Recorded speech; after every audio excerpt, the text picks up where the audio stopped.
بسم اللہ الرحمن الرحیم الصلاۃ والسلام علیک یا رسول اللہ، الصلاۃ والسلام علیک یا حبیب اللہ، الصلاۃ والسلام علیک یا نبی اللہ وعلی آلک و اصحابک یا نور اللہ۔ پیارے پیارے اسلامی بھائیوں، آپ دیکھ رہے ہیں اپنا سلسلہ اچھی بری عادتیں۔ آج کا جو ہمارا موضوع ہے، اپنی صحت کا خیال رکھیں۔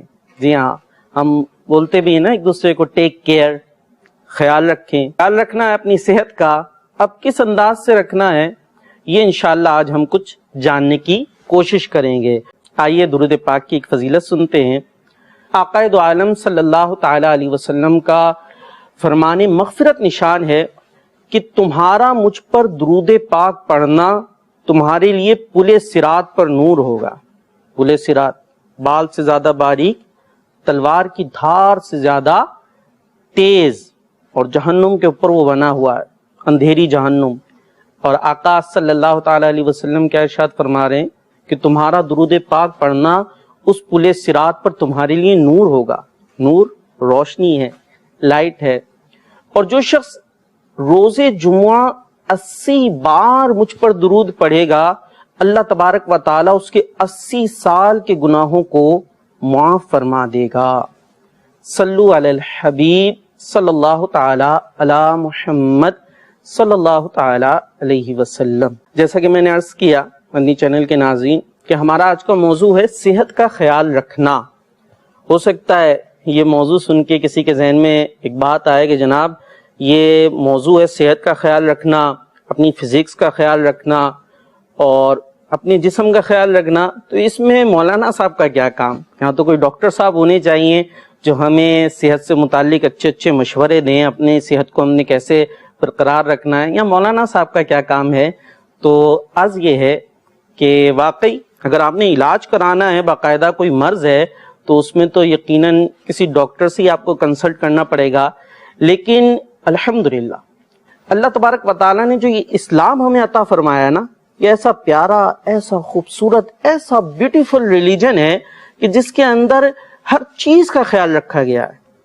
جو اسلام کے احکامات ہیں، قرآن و سنت کے جو احکامات ہیں، خود آقا دو عالم صلی اللہ تعالی علیہ وسلم کی آپ کی اپنی عملی زندگی ہے، یہ اتنی خوبصورت ہے کہ جس کے اندر انسان کی عائلی زندگی کیسی ہو، گھریلو زندگی کیسی ہو، معاشرتی زندگی کیسی ہو، اس کی معیشت کیسی ہو، اس کی صحت کیسی ہو، ہر چیز کا خیال رکھا گیا ہے۔ لہٰذا آج ہم یہ جانیں گے جی ہاں کہ ہم نے اپنی صحت کا خیال رکھنا ہے، اور اس حوالے سے قرآن و حدیث کے کیا احکامات ہیں، یا قرآن و حدیث کے اندر اس حوالے سے ہمارے لیے کیا پیغام موجود ہے، کیا اس نے ہماری بھی اس حوالے سے کوئی رہنمائی کی ہے۔ جی ہاں، آئیے اس چیز کو ہم جاننے کی کوشش کرتے ہیں۔ اللہ تبارک و تعالیٰ قرآن مجید فرقان حمید میں ارشاد فرماتا ہے، اے بنی آدم، ہر نماز کے وقت اپنی زینت اختیار کر لو، وَكُلُوا وَاشْرَبُوا وَلَا تُسْرِفُوا، اور کھاؤ اور پیو اور اسراف نہ کرو، حد سے نہ بڑھو، بے شک اللہ تبارک و تعالی حد سے بڑھنے والوں کو پسند نہیں کرتا۔ یہاں پر جو ہمیں احکامات دیے گئے سورہ اعراف کی آیت نمبر 31 میں اللہ تعالیٰ نے کیا ارشاد فرمایا، یا بنی آدم، اے بنی آدم، خذوا زینتکم عند کل مسجد، ہر نماز کے وقت زینت اختیار کرو۔ اب یہاں جو زینت اختیار کرنے کا حکم دیا گیا ہے نا، اس کے تحت تفاسیر میں جو علماء کرام نے تحریر کیا، اس کا خلاصہ کچھ یوں ہے کہ ایک تو ستر عورت ہوتی ہے نا، یعنی جب ہم نے نماز پڑھنی ہے تو کچھ وہ اعضاء ہیں کہ جن کا چھپانا ضروری ہے، اگر چھپایا نہیں تو نماز نہیں ہوگی۔ جیسے مرد کے لیے ناف کے نیچے سے لے کر گھٹنوں سمیت یہ ستر عورت ہے، اس کو چھپانا ضروری ہے۔ لیکن ستر عورت کے ساتھ ساتھ زینت اختیار کرنے کا حکم دیا ہے۔ اب زینت کے اندر کیا آ جائے گا کہ آدمی جب نماز کے لیے حاضر ہو، نماز کیا ہے؟ رب سے مناجات کا نام ہے نا، رب کی بارگاہ میں حاضر ہونا ہے، تو آدمی اچھی حیت کے ساتھ اللہ تبارک و تعالیٰ کی بارگاہ میں حاضر ہو، ویل ڈریسڈ ہو۔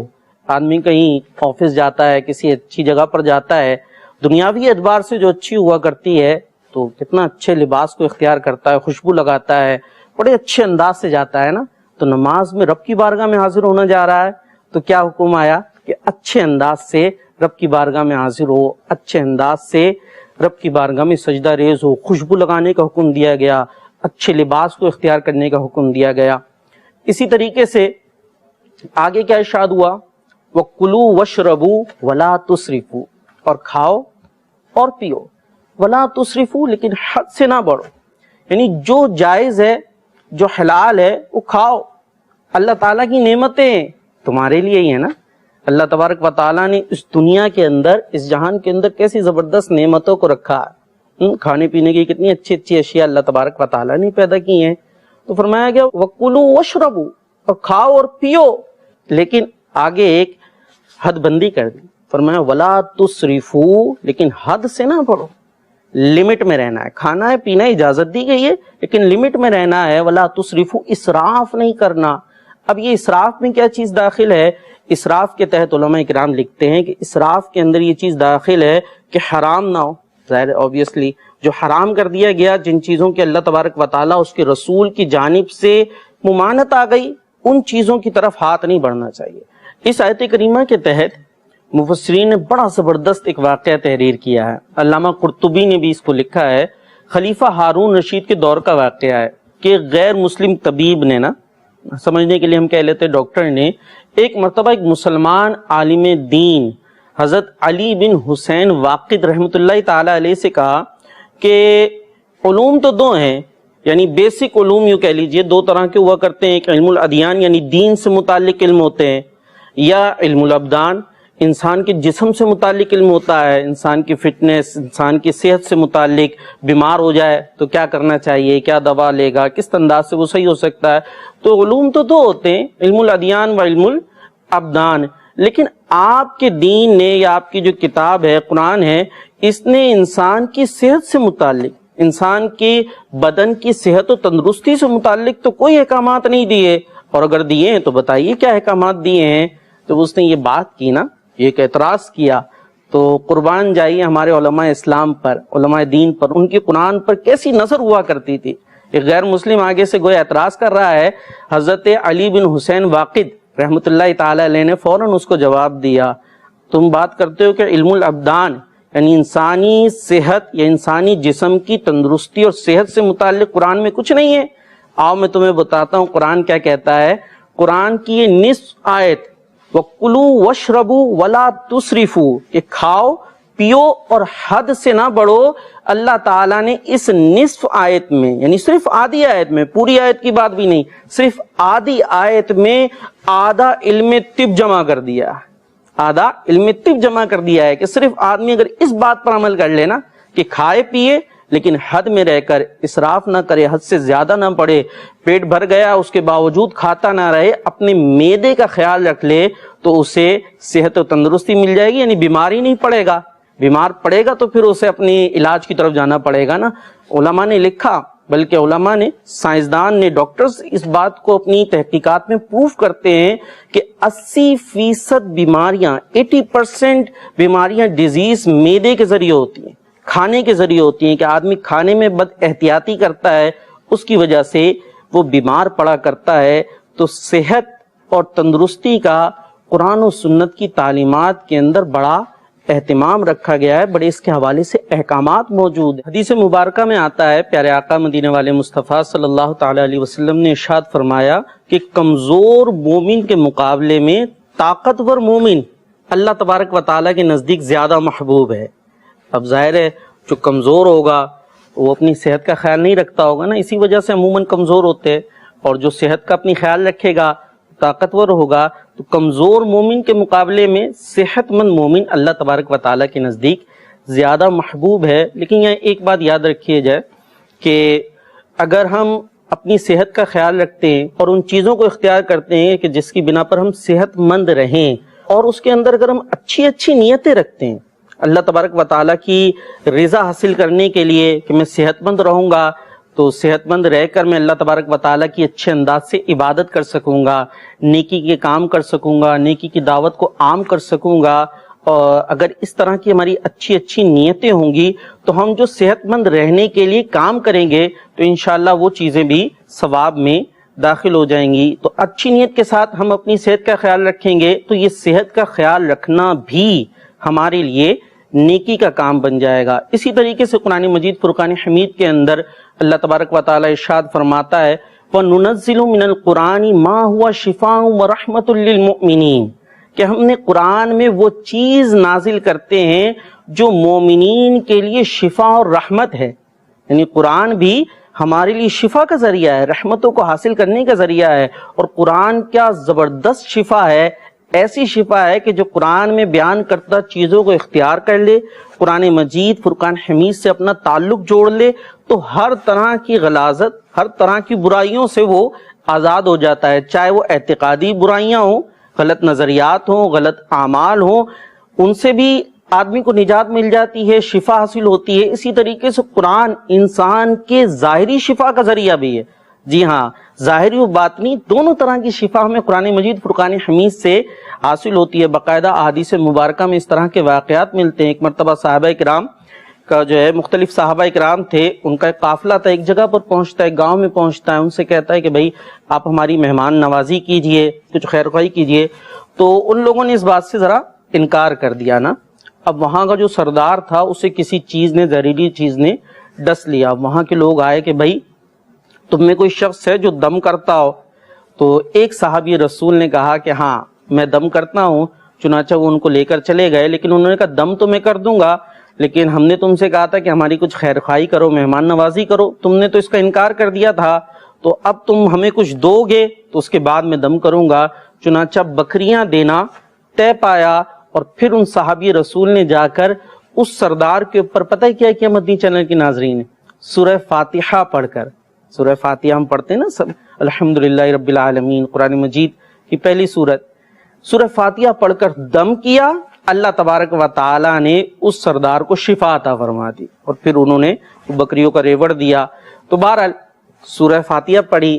اب وہ ظاہر زبان صحابی رسول کی تھی اور کلام رب العالمین کا، تو ان کا دم کرنا تھا، شفا مل گئی۔ بہرحال ہم بھی صدقے دل سے، اچھی نیت سے، اچھے ارادوں کے ساتھ قرآن مجید پڑھ کر دم کریں گے تو اس کے ذریعے انشاءاللہ ضرور برکتیں حاصل ہوں گی۔ تو بہرحال عرض کرنے کا مقصد یہ تھا کہ قرآن و حدیث کے اندر وہ احکامات اور وہ چیزیں ہمیں دی گئی ہیں کہ جس کے ذریعے ہم صحت مند رہ سکتے ہیں، بیماریوں سے محفوظ رکھ سکتے ہیں، بیمار ہوں تو اس کے ذریعے ہم شفا حاصل کر سکتے ہیں۔ جیسے شہد سے متعلق ارشاد فرمایا گیا فیہ شفاء للناس، یہ اس کے اندر لوگوں کے لیے شفا ہے، اور سائنس آج پروف کرتی ہے۔ اتنی تحقیقات شہد سے متعلق ہوئی جس کے اندر یوں کہہ سکتے ہیں کہ سائنسدان اور ڈاکٹرز گن گن کر اور شہد کے اندر پائے جانے والی خوبیوں کو تلاش کر کر حیران ہیں کہ اس ایک شہد کے اندر ایک جو چھوٹی سی مکھی سے اللہ تبارک و تعالیٰ بنواتا ہے، اس کے اندر انسان کے لیے کیا کیا خوبیاں اللہ تبارک و تعالیٰ نے رکھ دی ہیں۔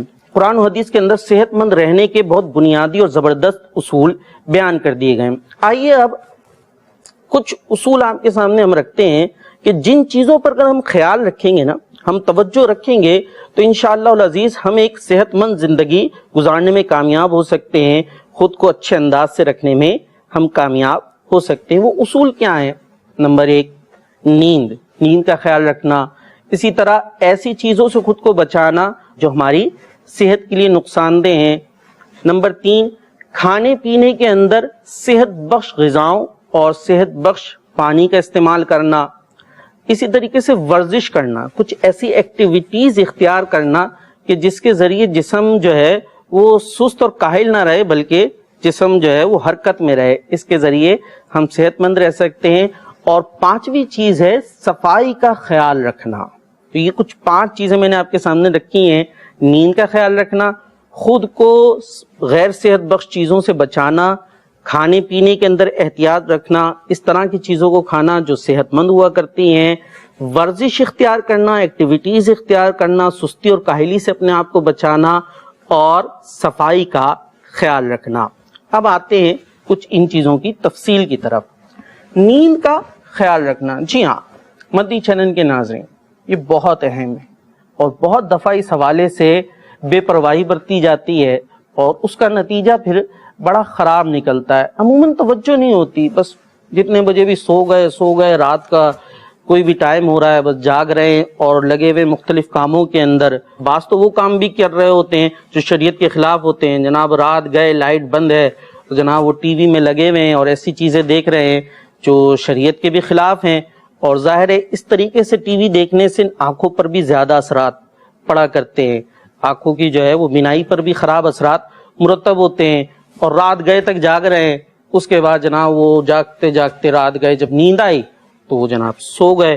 اب صبح تو جانا تو ہے، آفس تو جانا ہے، کام پر تو جانا ہے، اب نیند کتنے دیر کی ہوئی ہے کوئی خیال نہیں، اب پہنچنا ہے تو جناب اٹھ کے چل دیے کسی نہ کسی طریقے سے۔ حالانکہ ایک صحت مند آدمی کے لیے کتنی دیر کی نیند ضروری ہے؟ جو ڈاکٹرز لکھتے ہیں 8 گھنٹے کی نیند لینا ایک عام آدمی کے لیے ضروری ہے، اگر وہ چاہتا ہے کہ وہ صحت مند دن بھی گزار سکے اور صحت مند زندگی بھی گزار سکے۔ جی ہاں، ہمارے ورکس کے اوپر، ہمارے کام کے اوپر بڑے خطرناک اثرات مرتب ہوتے ہیں اس کے۔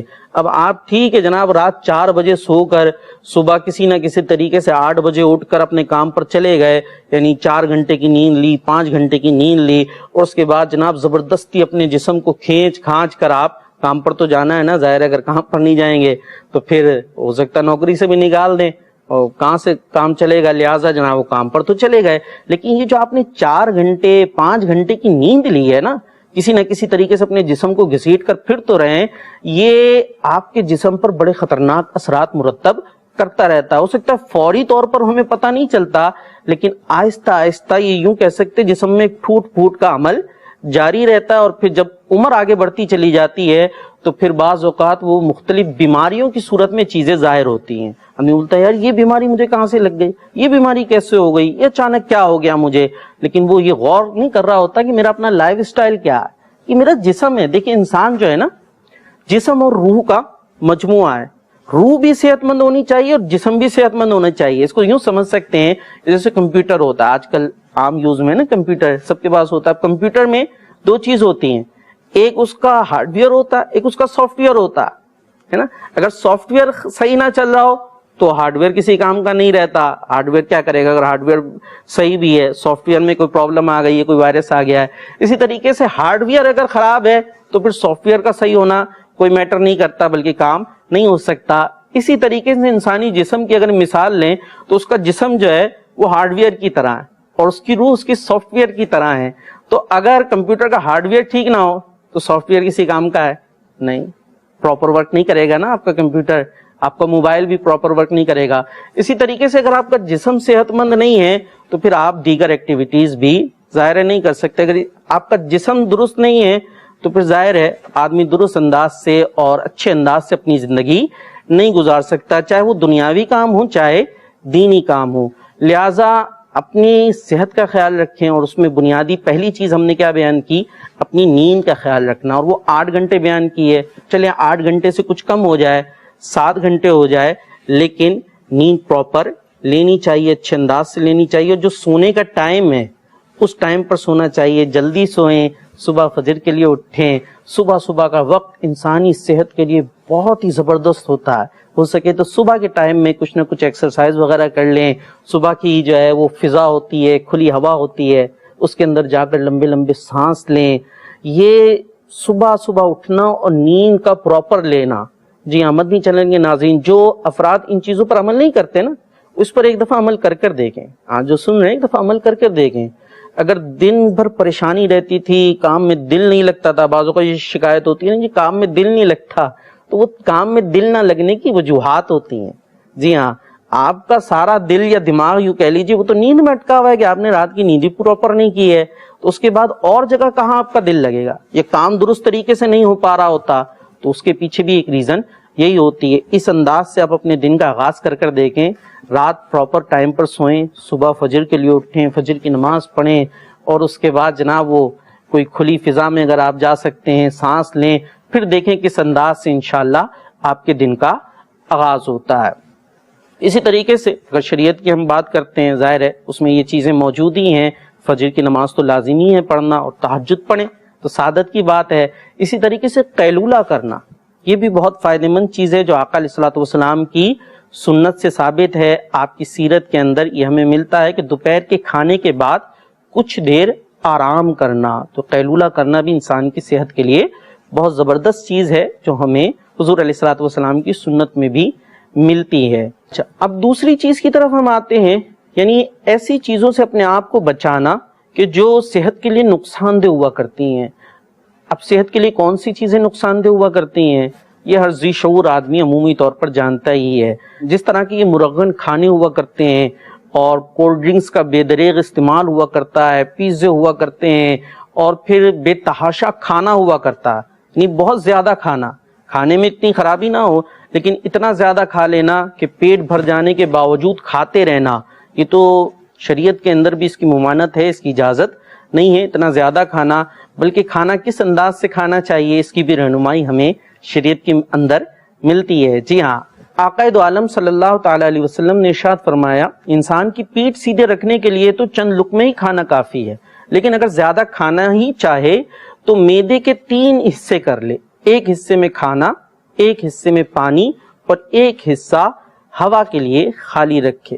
دیکھیے پیارے اسلامی بھائیوں، یہ جو انداز کھانے کا بتایا گیا ہے یقین جانیے اتنا خوبصورت ہے، اتنا زبردست ہے کہ اگر اس کے مطابق عمل کرنے والے بن جائیں تو انشاءاللہ زندگی صحت مند رہے گی، ہم اپنا خیال رکھنے والے بن جائیں گے، اپنی صحت کو صحیح رکھنے والے بن جائیں گے۔ اسی طریقے سے جب بھوک لگے اس وقت کھائیں، جب تک بھوک نہ ہو تو کھانے کی طرف ہاتھ نہیں بڑھانا چاہیے، جب بھوک لگ جائے اس کے بعد کھانا کھائیں، اور پھر کھانا بھی کس انداز سے کھائیں جو ہمیں ہمارے پیارے آقا صلی اللہ تعالی علیہ وسلم نے ارشاد فرمایا۔ اب یہ تو ہمیں بتایا جا رہا ہے کہ ہم کھانا اس انداز سے کھائیں، اور جو ہم بات کر رہے تھے کہ ایسی چیزوں سے اپنے آپ کو بچانا ہے جو ہمارے لیے نقصان دہ ہوا کرتی ہیں۔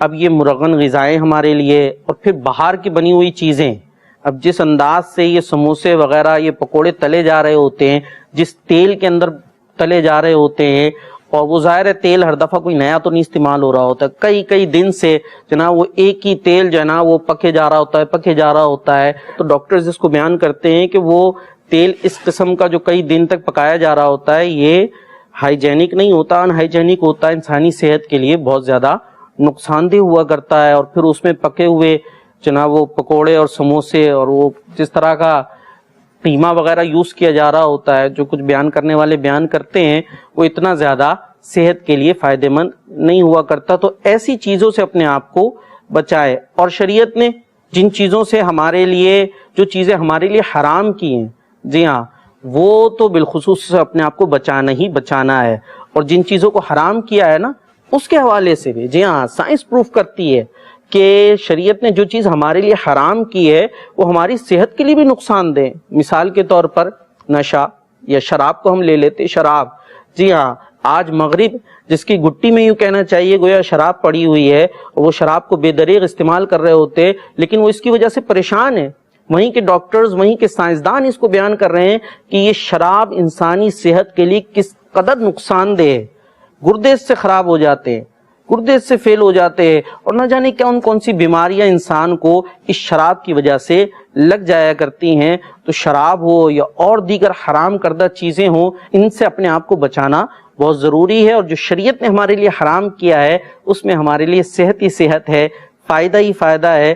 تو خلاصہ یہ کہ اپنے آپ کو ایسی چیزوں سے بچائیں کہ جن کے ذریعے ہماری صحت کو نقصان پہنچ سکتا ہے۔ اسی طریقے سے کولڈ ڈرنکس کا استعمال کیا جاتا ہے، بعض اوقات یہ تصور پایا جاتا ہے کہ جناب جب بہت سارا مرغن کھا لیا نا اس کے بعد کوئی مشروب یعنی یہ کولڈ ڈرنک کا استعمال کیا جاتا ہے اور یہ سمجھا جاتا ہے کہ جناب اس سے کھانا ہضم ہو جاتا ہے، حالانکہ اس کا کھانا ہضم کرنے سے کوئی تعلق نہیں ہے۔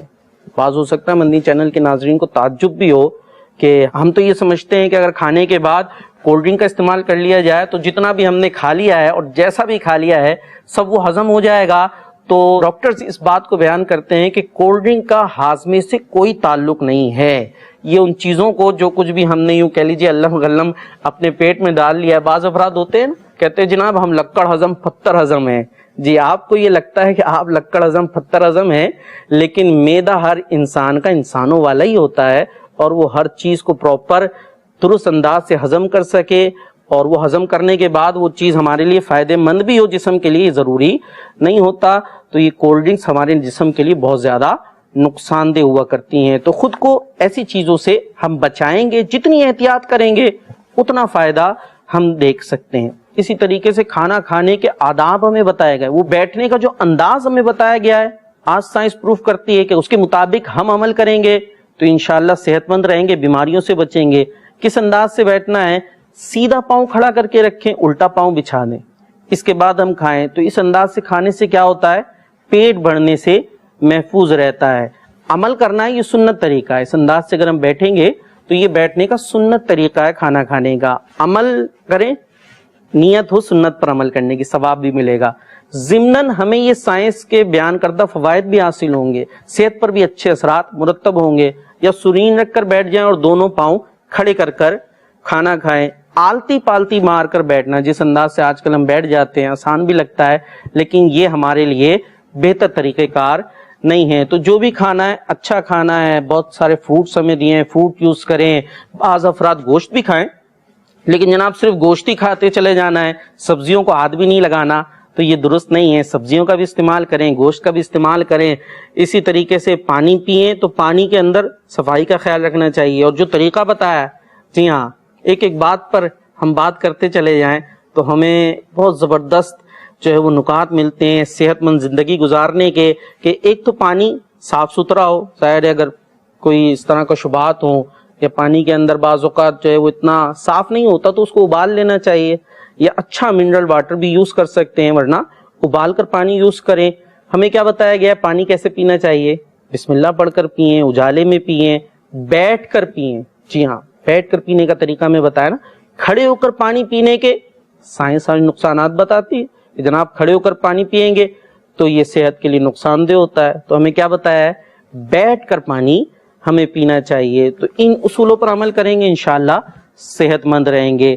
اسی طریقے سے ہم نے کیا کرنا ہے؟ ورزش کرنی ہے۔ کچھ ایسی ایکٹیویٹیز کریں کہ جس کے ذریعے جسم حرکت میں رہے، تو انشاءاللہ جو ہم نے کھایا ہے نا وہ اچھے انداز سے ہضم ہوگا اور ہمارے جسم کو طاقت ملے گی، قوت ملے گی۔ اور خود جی ہاں، احادیث مبارکہ کے اندر اس طرح کا ذکر ملتا ہے تیراکی کرنے کا، گھوڑ دوڑ کرنے کا، یعنی ہارس رائڈنگ کہہ سکتے ہیں، گھوڑوں کو دوڑانا۔ مختلف جو ایکٹیویٹیز اگر ہم اختیار کریں اس میں ضروری یہ ہے کہ ہم شریعت کے بیان کردہ اصولوں کا ضرور خیال رکھیں۔ یہ نہیں کہ ہم مختلف جناب یہ ایکٹیویٹیز اگر اختیار کر رہے ہیں تو اس کے اندر ایسا لباس پہن لیں کہ جو شریعت کے خلاف ہو، یا ایسے انداز اختیار کر لیں جو شریعت کے خلاف ہوں۔ شرطیں وغیرہ لگانا بعض اوقات پایا جاتا ہے تو ان کو نہیں، بلکہ اپنی صحت کا خیال رکھنے کے ارادے سے، اور وہ بھی اگر اچھی نیتوں کے ساتھ ہو تو بہت اچھی بات ہے۔